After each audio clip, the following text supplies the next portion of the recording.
It's Jonathan Gerber with the Jerusalem Portfolio, and I'm excited to welcome Eitan Eliram from Israel, who's going to talk to us about Ambuvent, which is a phenomenal hacked-together piece of equipment that we're going to see around the world saving lives, particularly in developing countries and rural hospitals where there simply isn't the capital needed to buy a $30,000 ventilator. And Eitan and his colleagues in Israel hacked together what is now a widely used and adopted piece of equipment that hospitals can buy and build for under $500. With that, I'm going to welcome Eitan, a real hero of Israel and humanity today. The Jerusalem Portfolio advocates investment in Israel, generally in the publicly traded securities. And of course, you're not a public company, but I wanted to take the opportunity to interview you and get your story about how you came up with Ambuvent, how you're changing the world, and how it's impacted positively medical treatment through Corona. But also, Eitan, how this is becoming a permanent solution to underprivileged or developing countries around the world having access to a ventilator at a few $100s a device. So thank you very much, Eitan. With that, please tell me a little bit about yourself and your company. On my background, I have a PhD in digital communications. I'm teaching at the Hebrew University for a couple of years. I used to work for the Prime Minister's office as a consultant for all digital things for the state of Israel. Mainly it was all the social media and advocacy, our presence as a country online and so on. Recently, I'm involved in startups, in enhancing them, in investing in them, sort of also scouting for Israeli innovations, for corporates, for governments outside Israel. That's what I do for my daily life. And in mid-March, I was watching online a small picture and ad saying that here's this guy from the army who developed a robotic arm to make the Ambu bag work without the hands of the physician. And this is for a case where the number of patients will become exponential, and you're going to exhaust all your resources at the ICU ventilators. Then what would you do? You won't let people, of course, die in the parking lot. You have to resuscitate them. So here comes this idea of let's do something around the Ambu. Dr. David Elkahar, which is his PhD is in robotics, took about 4 hours to build a robotic arm to press the Ambu and get the oxygen out for the patients. And he took this device to a colleague at the ICU unit at Eliram Hospital in Tel Aviv. And this physician told him, listen, this is a very nice toy. It will definitely help. It will free the hands of a physician or a paramedic. But if you want to do something even better, why don't you put some electronics and algorithms and make something more serious out of this machine? So that's exactly what happened. It took about 10 days to do it. A group of about 60 of us came around David. Some of us are engineers, some of us are entrepreneurs, some of us, have this and that understanding. We became sort of an innovative militia coming out of nowhere and creating this new device called Ambuvent.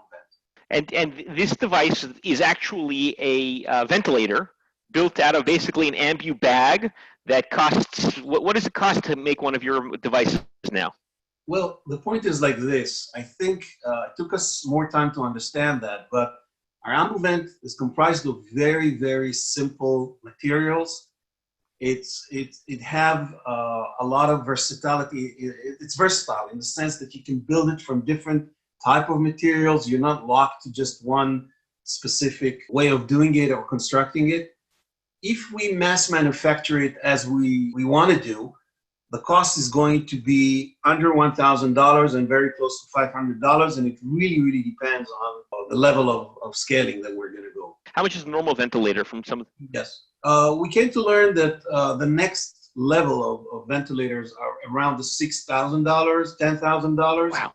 And above. I mean, the high end of Medtronic, who controls the market, is about $45,000 a unit, $40,000 a unit. Now, most of those are not available anymore in the market. You won't be able to find them. The demand is very high. Medtronic can also only do 500 of them a week, and the American and the Chinese bought 4 years ahead. There was a very serious shortage in supply chain, even for those units who work. And many countries approached us, and that's the part of the development of our story. is that after 10 days, we've released all our specs, all our designs, all our code at GitHub, free to the world. We're in open source code mode and mentality, and say Israel is sharing it with the world. Go ahead and do it yourself and build your own ventilator in your own garage and save your own community and country. And then the world responded by 300 teams who are doing it worldwide, but it developed to be that we got phone calls from heads of states now saying, look, you don't know, but there's a shortage in ventilators, shortage in supply chain, even for those ventilators that we already have. And if we don't start manufacturing massively with you guys, we won't have a solution. So that's a situation that we're in right now. Let's wind the clock back to January, where Italy is announcing to the world that they're out of ventilators and making desperate decisions as to who to put on the vent and who to save. Right. And you guys where are you in the timeline? When did you come up with this idea in the timeline? I think it was mid-March that David started the whole idea. I joined about a few days later, when my role was very interesting. I'm not an engineer. I just posted on my LinkedIn, and I got, after an hour, about 50,000 views and 100 messages coming directly to me. They were all people around the world, asking, how do we get connected to this? This sounds like a solution. We're all very scared, and what's going to happen to our families, to our villages, and so on. The first one, by the way, were the Italians. We had a few physicians calling us from northern Italy, Lombardia. One of them even crying in the phone and saying, this is the best thing I heard in a month now. People are dying. My colleagues are dying. You guys are coming with some breath of hope that we may be able to resuscitate even if we don't have enough machines. And if we run fast, we will be able to build it like yourself in 10 days. I think that was the part that was very interesting to us, to understand that this is beyond the machine. It's about hope. It's about getting people to get out of this depression of sitting at home, in a lockdown situation and waiting for the corona to come and hit. It's sort of looking to the corona in the eyes, saying, look, we're going to do what we were able to do. And it was really fantastic to see how those teams came along. We had about 40 countries connected to us. What we did, we opened for them WhatsApp groups, put like, Israel, Uruguay, Israel, Italy, Israel, England, put everyone in. They didn't know about each other, but they came together as a community of practice because they all wanted to build the Ambovent. And nationally, they started to build their own Ambovent when sometimes police people will take them to bring engines, and everyone is under lockdown. It's amazing to see that. Now we have those teams who really were able to take, let's say, the artificial intelligence, the software that we put free online as an idea on GitHub, materialize it on the other side of the world into a real machine. And then, we sort of moved from this romantic stage of just building a do-it-yourself machine in your garage into a sort of a national solution for states in Africa, South America, and Southeast Asia. Fantastic. Now, how are you, Eitan? We're out of a lockdown, particularly you in Israel at the end of May, and things are sort of normalizing. But in February and March, when these ideas are coming around, how did you even get the parts? I mean, you're sitting in your home in Baka, and David's sitting in his home somewhere else in Israel. And great, you can talk to one another on WhatsApp or computers or whatever, but how do you actually move parts around? Buy engines, buy controllers, tell me about the logistics of innovating a new product in the depths of a war against obviously a virus, but a war nonetheless. Right. I would say it's a combination of anxiety and chutzpah. The anxiety is the mother of all innovation here, because we were really afraid for Israel that we're not going to have enough resuscitators to help everyone around. So it really pushed us. I think the fact that David comes from the Air Force made it easy for him to move from one another. And then we had other engineers with much chutzpah, saying, we don't have to move during the day, let's move during the night when people are, all sleeping, let's get together. This type of things, some of it was really underground. That's the way we collaborated. Do you have a sense of how many Ambu vents have been downloaded from GitHub and manufactured around the world? Do you have a sense of the adoption globally? Yes. Well, after an hour, when we published it, and I think the media picked on us because it was very interesting. I mean, what are those Israelis doing, and why are they sharing it for free with the world? So we got Bloomberg, and later on was even New York Times and other media outlets, of course, Jerusalem Post, and all the Israeli media. When we posted it, in about an hour, we saw in our statistics that 19,000 engineers and hackers downloaded our code. And we said, GitHub is not a website for news or music. It's a website for geeks and makers and hackers and programmers to come and share code and build things. So if 19,000 downloads were occurring in such a speed, most likely people are about to pop up anywhere in the world and tell us about what they're doing. And it's exactly what happened. I mean, they started sending us emails and WhatsApp and so on. And we immediately converged everyone into a community of practice where we opened an Ambovent hive mind over WhatsApp. And it literally, it was really a community of practice working by itself. Israelis are only part of it, but we had Iranian people from Afghanistan, Pakistan. We have love without borders. We shared code without borders. Everybody was welcome to save their families, their own people.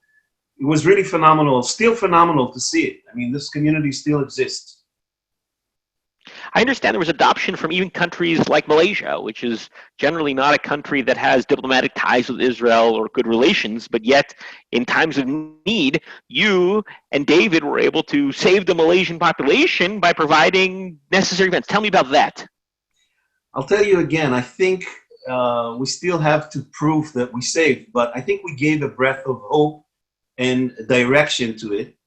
By the way, it was a very interesting case. I mean, having Malaysia or Iranian people even sitting in our group, for us, it's like family members. Because why? Because they want to save lives. They don't want to make politics, And we saw the dire situation in Iran and other places. We didn't ask, where are you from? We just helped people with the code and building. But the case of Indonesia was very interesting for us, because one of their engineers approached me and he said, I'm a Shomer Shabbat, and I still worked during those times in Shabbat because it was Pikuach Nefesh Larabim. It was really a life-threatening situation for many. And one of them approached me, I remember, late at night on Shabbat Eve, and he said to me, Dr. Eliram, people told me you're a world expert for what Indonesia is really looking for. And I said, with all modesty, what can I help Indonesia? He said, we have 17,000 islands, and we don't know how to send resuscitators to each island. But somebody told me you have an idea. I said, idea I may have. Here's what our group is doing. And I explained to him what open source code is all about, how we uploaded an idea, crafted it into digital bits and bytes, put it over the GitHub. And when he downloaded, he was holding his head like this, and he says, wow, if we do it with all our engineers in the islands, we can save lives. It's really phenomenal. This is a world without borders. Things are moving very fast. Now we're friends, and he has an entire team working there. I can't forget how the team from Egypt came along. My father is born in Egypt, and immediately I started to chat a little bit in Arabic with Muhammad, who's building the Ambovent, the Cairo version. Again, it sounds like exciting, but I think the dire situation today in Brazil and soon in Africa is really pushing us to try and get better and even faster in what we're doing. Really fantastic. Eitan, it's a great story. Tikkun Olam v'gam or legoyim, and it's really beautiful to see you and David coming up with these crazy ideas, taking a basic design and enhancing it, modifying it, and giving it away free around the world, really to save lives. And that's a beautiful thing. And I understand that these didn't just solve the critical need during Corona, during 2020, but you're building sustainable devices that'll work potentially for years to come in these developing markets where they can't afford a $10,000 or a $30,000 Medtronic ventilator. And the Ambuvent will actually be a permanent fixture in many of these rural and developing world hospitals. And that's a beautiful thing. That's exactly it, Jonathan. If I may say, we launched our crowdfunding campaign in order to do everything for free for those developing and vulnerable communities. I don't know if it will mature. I'm still waiting, maybe a week, maybe two, to see if we can get the $100,000 that we need in order to finalize it and do it for free for everybody. Because we have to build a machine that people can rely their lives on it. It's like a parachute, Somebody's going to use it one time and they need to survive. We're not going to send junk out of Israel. We're going to send the best of Israel. We already have Ambovent version 5 because we put a lot of engineering time and brain to build the next generations of Ambovent. However, we're very, very short in funding. But if in 2 weeks, I think, if we're not getting the philanthropy to help us, I'm assuming I will use my knowledge and connections in the investment world to try to find those fundings and really push it with the business motivations. Because we need really to hurry up. It is a solution for Ethiopia. We had the Prime Minister of Ethiopia approaching us, asking that Ambovent will be the national solution for Ethiopia. We agreed. He nominated Ethiopian Airlines to be the one to manufacture Ambovent for Ethiopia and the entire African continent. We have some very good connections in many countries in Africa and South America. They're all expecting that we will do one thing: finalize the best Ambovent version, get it approved at the Israeli sort of FDA equivalent, which is we're only one test away from that, and 18,000 shekels, which we're raising now.